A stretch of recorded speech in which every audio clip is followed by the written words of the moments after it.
बिस्मिल्लाहिर्रहमानिर्रहीम। अस्सलाम वालेकुम नाजरीन, आप देख रहे हैं कैपिटल टीवी और प्रोग्राम कैपिटल स्पेशल के साथ मैं हूं आपका मेज़बान सैनुल हसन। नाजरीन, आजकल जो हर एक आम आदमी की ज़बान पर तबसरा आम है वो महंगाई का तबसरा है और वो मुआशी सूरत हाल का तबसरा है। इसी हवाले से हम आज के प्रोग्राम में मईशत को ही डिस्कस करेंगे। IMF की जानिब से पाकिस्तान को कर्ज अप्रूव कर तो दिया गया है, लेकिन साथ ही साथ IMF की जानिब से मुख्तलिफ सियासी जमातों से, या यूं कहा जाए कि पाकिस्तान के तमाम स्टेक होल्डर से मुलाकातें की जा रही हैं, मीटिंग्स की जा रही हैं, चाहे वो PTI हो, चाहे वो पीपल्स पार्टी हो या मुस्लिम लीग नून हो। तमाम सियासी जमातों से मीटिंग्स करने के बाद ये बात डिसाइड की जाएगी कि कर्ज का जो मुआहिदा है वो साइन तो हो चुका है, लेकिन उसकी जो क्लोजिंग होगी वो तमाम की तमाम सियासी जमातों को उसके मुतालिक बताया जाएगा, क्योंकि ये रूमर्स थी और ये बात बड़ी आम थी कि PTI के ऊपर ये इल्ज़ाम था कि PTI की जानिब से मुआहिदे की खिलाफ वर्जी की गई। और उसके बाद अब ये सूरत हाल पैदा हुई है कि कर्ज अप्रूव हो चुका है, लेकिन IMF बजाते खुद मिल रहा है तमाम सियासी जमातों से, तमाम रहनुमाओं से, और अपने जो कर्ज के हवाले से जो टर्म्स हुई हैं पाकिस्तान के मुतालिक, पाकिस्तान के साथ, उसके मुतालिक आगाह कर रहा है।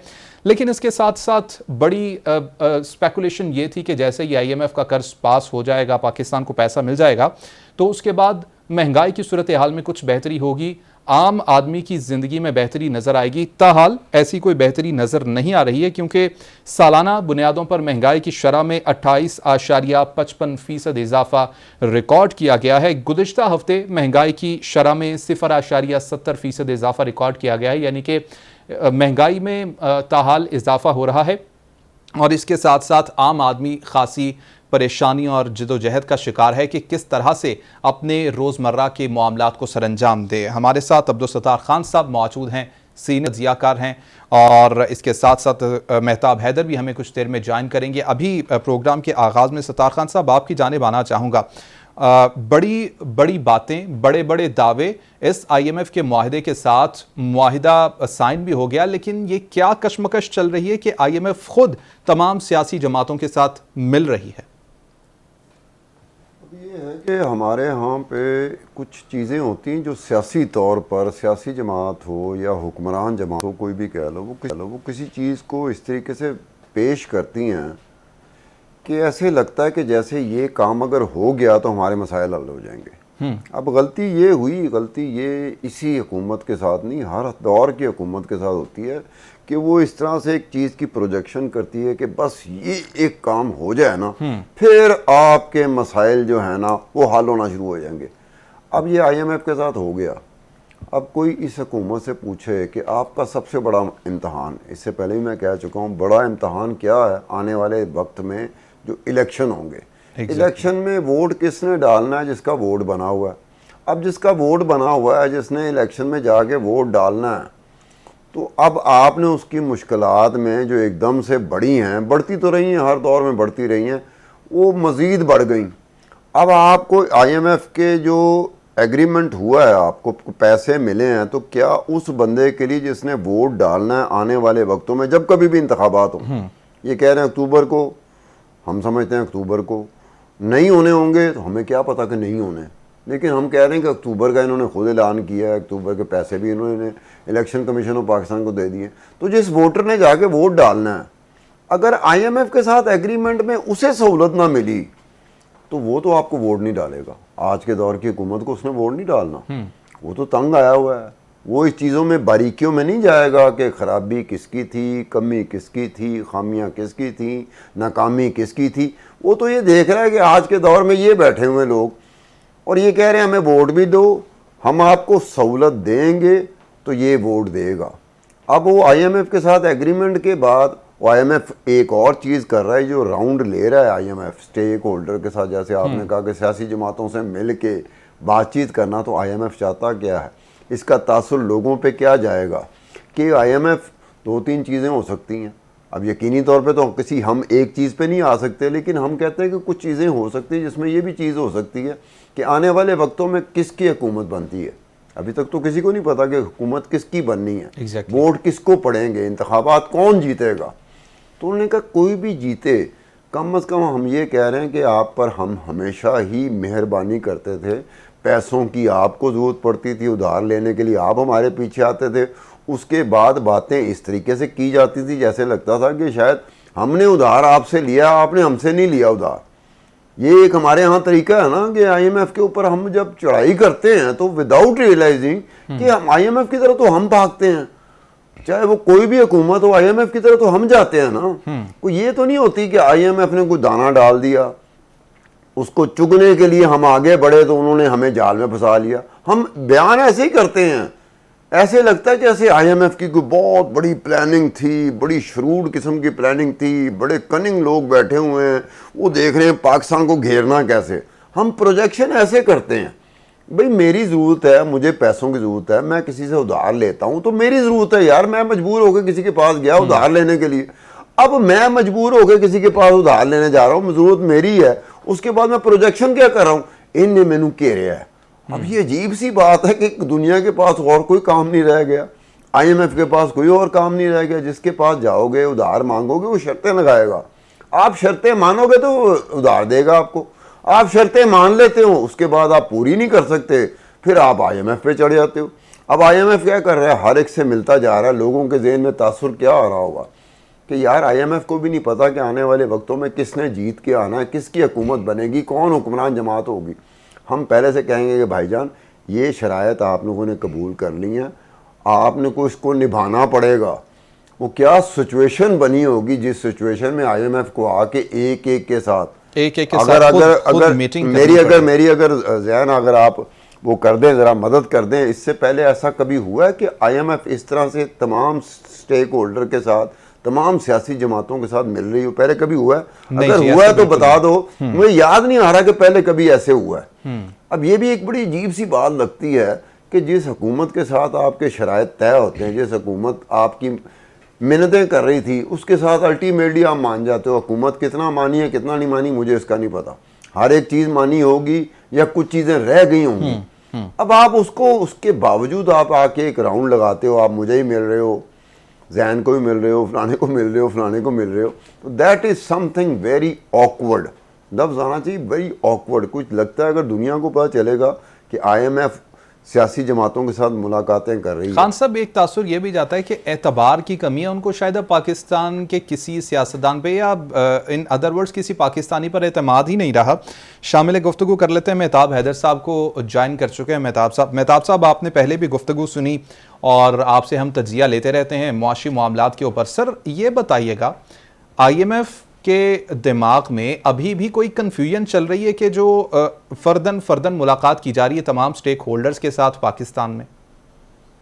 जी बिस्मिल्लाहिर्रहमानिर्रहीम। देखिए, थैंक यू वेरी मच। बुनियादी तौर पे ये जो पाकिस्तान का स्टैंड बाय अरेंजमेंट प्रोग्राम हुआ है ये 9 माह के लिए है, और इस 9 माह के दौरान पाकिस्तान में 3 मुख्तलिफ हुकूमतें आएंगी। एक तो अभी पीडीएम की हुकूमत है जिसका टाइम शेड्यूल सत्तार खान साहब ज़्यादा बेहतर बता सकते हैं, मेरे ख्याल में 12 अगस्त तक है। ये 3-4 दिन पहले भी अगर तोड़ दी जाए, 8 या 9 अगस्त की बात हो रही है, तो उसके बाद केयर टेकर सेटअप आ जाएगा। उसके बाद जो लास्ट में अक्टूबर नवंबर के बाद जो इलेक्शंस होंगे, उसके बाद जो जीतेगा उसकी हुकूमत जो है वो बनेगी। बिल्कुल। तो आप ये देखेंगे इस प्रोग्राम का डिजाइन इस तरह का है कि $1 बिलियन इनको पीडीएम की हुकूमत को के अस्से में मिलेगा पाकिस्तान को, सही। $1 बिलियन केयर टेकर सेटअप के दौरान मिलेगा, और आखिरी जो $1 बिलियन होगा वो जो नई मुंतखब होकर हुकूमत आएगी उसके अरसे में मिलेगा। सही। ये जो पॉलिटिकल पार्टीज के साथ बातचीत है ये पहले भी होती रही है, लेकिन बैकग्राउंड में और बैकडोर चैनल पे होती थी।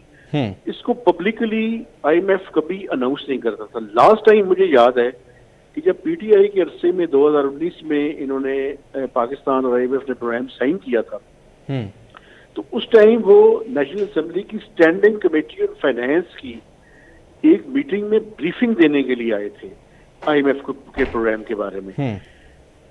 पॉलिटिकल पार्टीज के साथ ये मिलते थे लेकिन पब्लिकली उसको अनाउंस नहीं करते थे। अभी फर्क ये पड़ा है कि चूंकि एक पॉलिटिकल ट्रांजिशन भी है, अभी सत्तार खान साहब इसको ऑकवर्ड का लफ्ज यूज कर रहे थे, मैं इसको समझता हूँ अनयूजुअल जो है ना, एग्जैक्टली इस दफा है, चूंकि पॉलिटिकल ट्रांजिशन भी है तीन मुख्तलिफ हुकूमतों ने इसको इम्प्लीमेंट करना है। और एक आखिरी बात, जिस किसी की भी हुकूमत आई आइंदा उसको IMF के एक नए प्रोग्राम में भी जाना पड़ेगा। तो इस वजह से वो कहते हैं भाईजान ये ना वो कल कलां को आपकी हुकूमत आ जाए और आप उस टाइम ये कहें जी कि चूंकि हमें तो एतमाद में ही नहीं लिया गया था, आप इसको ओन ना करें। तो एक तो ओनरशिप चाहिए, दूसरों की सपोर्ट भी चाहिए। अच्छा मेहताब साहब, ये कहिएगा कि इस सारी सूरत हाल में ये एक लोगों की नज़र में ये चीज़ सामने आ रही है कि शायद अदम एतमाद पैदा हो चुका है IMF की नज़र में पाकिस्तान के ऊपर। अब वो उस तरह से एतमाद नहीं करते कि जिस तरह से पहले एतमाद करते थे। आपने जैसा कि बोला कि पहले भी मुलाकातें होती थी, लेकिन अब अनयूजुअल ये हुआ है कि उसको पब्लिक किया जा रहा है। देखिए, बैकडोर में तो ये मुलाकातें करते थे पहले भी मुझे याद है कि जब इन्होंने लास्ट प्रोग्राम किया था तो ये मेजर जो पॉलिटिकल पार्टीज हैं उनके रिप्रेजेंटेटिव्स से वक्तन फक्तन इनकी मुलाकातें होती थी। इस दफा देखिए ट्रस्ट डेफिसिट तो है। एग्जैक्टली पाकिस्तान को 90s में 1 और 2 ट्रांच कंट्री के तौर पे पहचाना जाता था इन ब्रेटन वुड इंस्टीट्यूशंस के अंदर। और ये बात बिल्कुल ठीक है कि हम देखिए वो तो हमें नहीं रिक्वेस्ट करते कि आप हमारे पास लोन लेने के लिए आए, ये हमारी मजबूरी होती है। और दुनिया ने उसके लिए एक इंस्टीट्यूशन बनाया है कि अगर कोई बैलेंस ऑफ पेमेंट का क्राइसिस हो किसी मुल्क को तो वो lender of last resort IMF को कहा जाता है कि उनके पास आएंगे। अब प्रॉब्लम हमारा ये है कि हम उस टाइम तो डेस्परेट हो के सारी चीजें एग्री कर लेते हैं। जब एग्री कर लेते हैं उन पे इम्प्लीमेंट नहीं करते, थोड़ा सा हम बेहतर होते हैं, 2-3 किस्तें जब हमें मिल जाती हैं तो उसके बाद फिर हम डेविएट करने की कोशिश करते हैं उन्हीं कंडीशंस को। मसलन अभी आप ये देखें कि फाइनेंस मिनिस्टर साहब से जब लाहौर में जिस दिन उन्होंने अनाउंस किया IMF के प्रोग्राम के बारे में प्राइम मिनिस्टर के साथ प्रेस कॉन्फ्रेंस के दौरान, तो वो उनसे जब सवाल किया गया कि आप इलेक्ट्रिसिटी की प्राइसेस के बारे में बताएं तो उन्होंने कहा जी कि 3 से 4 रुपए जो है वो उसके अंदर इजाफा होगा। अब मैं आपको बता सकता हूं कि ये 3 से 4 रुपए नहीं होगा, ये 4 से 8 रुपए के दरमियान रेंज होगी। और उसकी रेंज जो है वो बेसिकली नेपरा उसको डिटरमिन करेगा और उसके बेस टैरिफ में जो है वो उसके अंदर इजाफा जो है वो किया जाएगा। तो बुनियादी तौर पे अब उसकी कैलकुलेशन और उसका जो इंटरम ऑर्डर है वो एक्सपेक्टेड ये है कि IMF के बोर्ड की मीटिंग से पहले शायद उसको, चूंकि 1 जुलाई से उसने इम्प्लीमेंट होना है तो उसको शायद इम्प्लीमेंट जो है वो हमें करना पड़े। गैस के टैरिफ का अभी तक क्लियर नहीं है कि क्या है। ओगरा ने जो है वो अपनी रिकमेंडेशन भिजवाई हुई है, लेकिन हुकूमत उसके बारे में भी मुकम्मल तौर पे हुकूमत की तरफ से खामोशी है। जो तीसरा जो सबसे बड़ा चैलेंज है होगा वो ये है कि ये $1.1 बिलियन की किस्त मिलने के बावजूद पाकिस्तान को अपने दोस्तों से, जिसमें सऊदी अरब है, UAE है, चाइना है, इस्लामिक डेवलपमेंट बैंक है, वर्ल्ड बैंक है, AIB है, इनसे IMF की असेसमेंट के मुताबिक कुछ $6 बिलियन का गैप है अगले माली साल के जो IMF का ये प्रोग्राम है जुलाई से लेकर मार्च तक, उसके दौरान ये गैप है, इसको फिल करना पड़ेगा। तो ये गैप फिल होगा तो ये प्रोग्राम आगे चलेगा, वरना उसी तरह से होगा कि जैसे पहले EFF का प्रोग्राम नाकामी की सूरत में खत्म हुआ था, ये जो 23वां प्रोग्राम है ये भी नाकामी की सूरत में खत्म होगा। तो एक बड़ी चैलेंजिंग सूरत हाल है और तीनों हुकूमतों ने जो आने वाली ये मौजूदा और 2 आने वाली जो है उनको मिलके और सिनर्जीज डेवलप करके ये जो टफ कंडीशनलिटीज है इन पे अमल दरामद करना पड़ेगा। बिल्कुल ठीक। अच्छा मेहताब साहब, एक बड़ी इंटरेस्टिंग सी बात आपने बोली कि तमाम लोग डेविएट करने की कोशिश करते हैं कुछ अरसे के बाद मुआहिदे से। हमने देखा कि इल्ज़ामात PTI के ऊपर ही लगे कि PTI ने मुआहिदे से डेविएट किया, जो शराइत थी उनको कबूल नहीं किया। थोड़ा सा इस पर रोशनी डाल दीजिएगा हमारे नाजरीन के लिए। क्या पिछली तमाम जो हुकूमतें हैं सब ने मुआहिदे से डेविएट करने की कोशिश की, तो ये अदम एतमाद पैदा हुआ है IMF की नज़र में? जी बिल्कुल, हमारी हिस्ट्री है एक कि पाकिस्तान को, मैंने जैसे आपको पहले बताया कि 90s में 1 और 2 ट्रांच कंट्री के नाम से। अच्छा मेहताब साहब, अभी इसका जवाब लेंगे, लेकिन अभी एक ब्रेक का कहा जा रहा है। नाज़रीन पर जाएंगे, ब्रेक से वापस आएंगे, यहीं से कंटिन्यू करेंगे, साथ रखिएगा।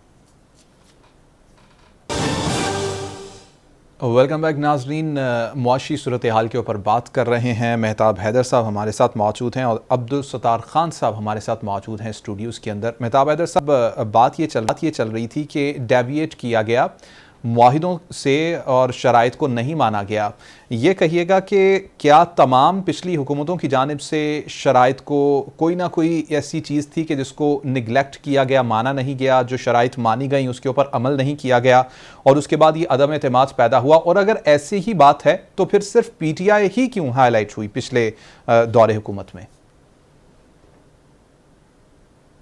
वक्फे से पहले बताया था कि देखिए, पाकिस्तान को 90s में 1 or 2 ट्रांच कंट्री कहा जाता था, क्योंकि हम एक मुआहदा करते थे, 2 या 3 किस्तें मैक्सिमम लेते थे और उसके बाद डेविएशन जो है वो शुरू हो जाती थी।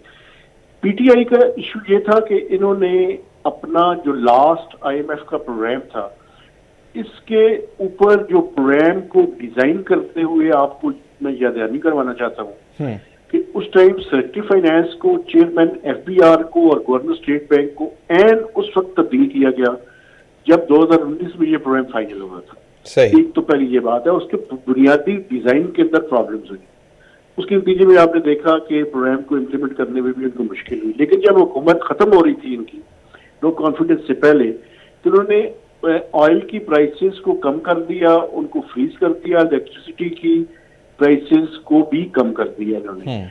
तो उसकी वजह से IMF के दरमियान और पाकिस्तान के दरमियान एक बड़ा ट्रस्ट डेफिसिट हुआ, लेकिन वो उनके दौर तक था। फिर मिर्जा इस्माइल साहब, आपको याद है कि वो आए और उन्होंने 7वां और 8वां रिव्यू बड़ी मुश्किल से लास्ट अगस्त 22 में पाकिस्तान में जो है वो कर लिया, जब बजट सारा रिवाइज किया गया। उसके बाद जब डार साहब आए तो उन्होंने दोबारा से इकोनॉमी को इस अंदाज से मैनेज करने की कोशिश की कि जिसमें वो चाहते ये थे कि वो अपने टर्म्स एंड कंडीशंस पे IMF के प्रोग्राम को रिवाइव करें। लेकिन वो उनकी गलती थी, वो उसको नहीं कर सके। उसके नतीजे में 9 माह लग गए और पाकिस्तान अपना जो लास्ट प्रोग्राम है उसको कंप्लीट नहीं कर सका। तो ये ट्रस्ट डेफिसिट जो है वो किसी एक हुकूमत का नहीं है, ये तमाम हुकूमतों का है। और एक वाइड प्रोग्राम है 2013 से 16 के दरमियान कि जहां पे हमने वो प्रोग्राम जो है वो कंप्लीट किया, वो डार साहब को उसका जो है वो क्रेडिट जाता है। लेकिन उस अरसे में इशू ये था कि एक तो हुकूमत मुंतखब होकर नहीं आई थी और वो पूरी स्ट्रेंथ के साथ उन्होंने उस प्रोग्राम को कंप्लीट किया था। और उस टाइम यूनाइटेड स्टेट्स की भी सपोर्ट्स पाकिस्तान को थी, क्योंकि वो विड्रॉल ऑफ ट्रूप्स की बात थी अफगानिस्तान से।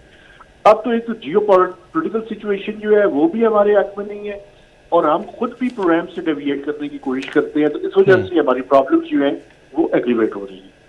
ठीक है। अच्छा मेहताब हैदर साहब, एक आखिरी पॉइंट, उसके बाद खान साहब की जानिब जाऊंगा। अभी ये जो मुलाकातें हो रही हैं और IMF की जानिब से शराइत बताई जा रही हैं कि किस किस चीज़ पर हमने किस तरह से एग्रीमेंट किया है, ये तमाम चीज़ों के बाद क्या अभी भी कोई कहीं भी लेवल पर गुंजाइश मौजूद है कि खुदा न खास्ता IMF इन 3 अरब डॉलर से भी पीछे हट सकता है, या नहीं ये हो गया और ये मिल के रहेंगे पाकिस्तान को?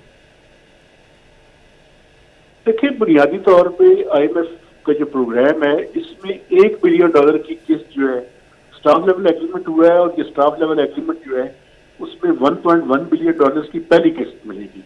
तो बाकी 2 किस्तें हैं वो रिव्यूज पे डिपेंड करता है, एक सितंबर के डेटा के ऊपर होगा, एक दिसंबर के डेटा के ऊपर होगा। तो वो डिपेंड करेगा कि उस रिव्यू के दौरान जो हमारी शराइत हम पूरी करेंगे तो मिलेंगे। ये जो बात अभी कर रहे हैं $1.1 बिलियन की, ये स्टाफ लेवल एग्रीमेंट हुआ है।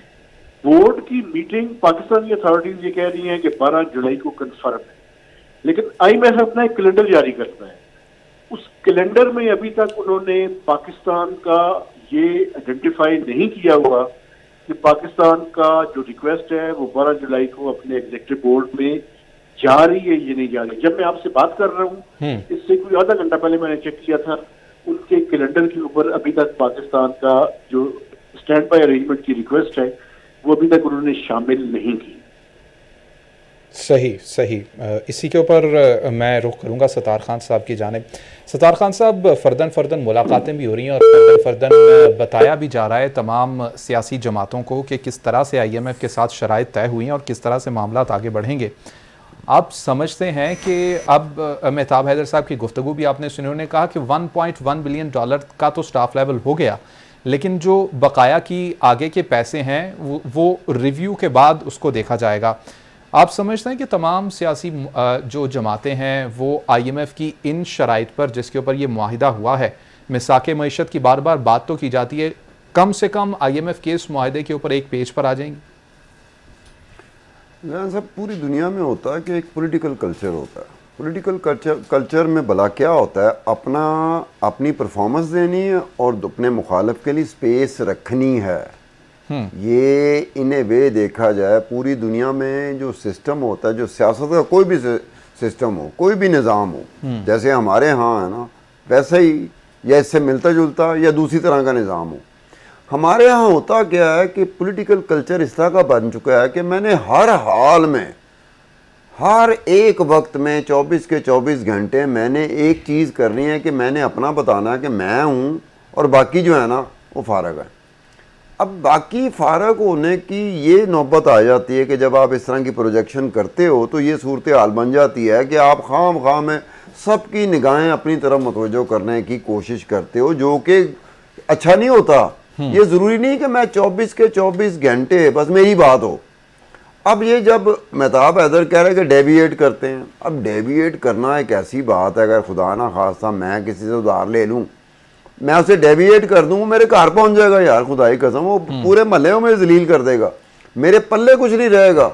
अब आप डेविएट कर रहे हो, डेविएट करने का एक वजह ये हो सकती है, खुदा ना खास्ता जो आपके हक में जा सकती है कि कोई कुदरती आफत आ जाए, कोई ऐसी चीज़ हो जाए जिसके अनफोर्सीन जो चीज़ें नहीं होती उनमें से कोई एक चीज़ हो जाए, तो आप कह सको कि यार इसकी वजह से हमें डेविएट करना पड़ा।